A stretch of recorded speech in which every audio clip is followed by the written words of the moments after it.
जो अभी तलक भी देखो राज्य कर रहे हैं। कौन? अभी तलक मने सन 67 तक भी राजाओं का कुछ न कुछ वर्चस्व रहता है।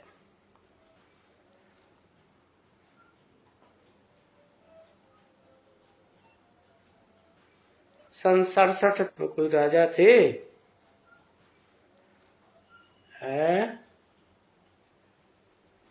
कौन थे? किस देश के थे? नेपाल में था ना? भूटान में राजा था ना? वहां प्रजातंत्र राज्य थोड़ा ही था उस समय। तो बताया अभी तलक भी वो राज्य कर रहे हैं और इनकी ताकत इतनी कम हो गई है। किनकी? इनकी तरफ किसकी तरफ इशारा किया? इनकी बाजू में बैठे हुए कौन? ब्रह्मा और ब्रह्मा कुमार कुमारी, जिन्होंने अपन को पक्का कर दिया कि हम तो ब्रह्मा की औलाद हैं, वो ही हमारा माई, वो ही हमारा बाप। तो इनकी ताकत इतनी कम हो गई।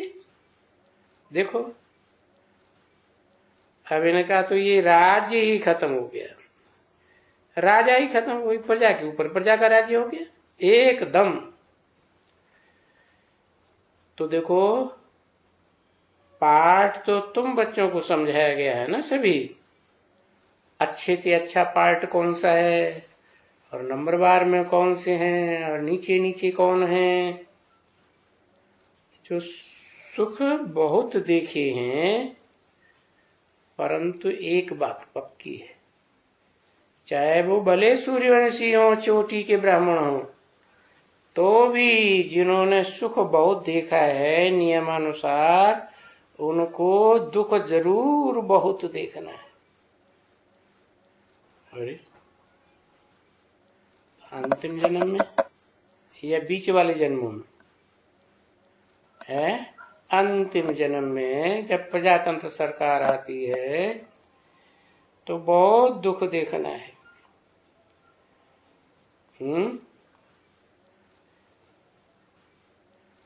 क्यों?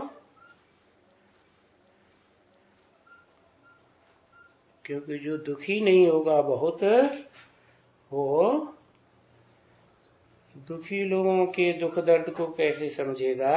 और बाप तो आते ही हैं किसके लिए? गरीब निवाज बन करके। तो जिसमें प्रवेश करेंगे वो भी बहुत दुखी होना चाहिए अंतिम जन्म में। तो ये गायन है इनका कि इन जैसा गरीब, किन जैसा गरीब है? लक्ष्मी नारायण जैसा गरीब, इन जैसा ये दुक्कड़ अन्न का और कोई नहीं।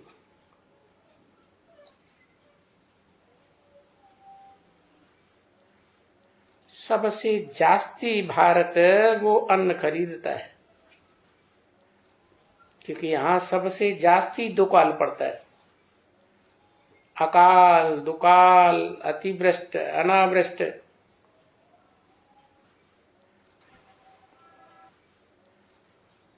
खूनरेजी सबसे जास्ती भारत। और कोई जगह, कोई देश में ऐसा दुक्कड़ की रणियां नहीं आती हैं कि दुकाल पड़ गया, हाय अकाल पड़ गया। और समय प्रति समय भारत में दुक्कड़ पड़ते ही आए हैं। जब राजाओं ने बहुत अत्याचार किए तो फिर दुकाल पड़ता है।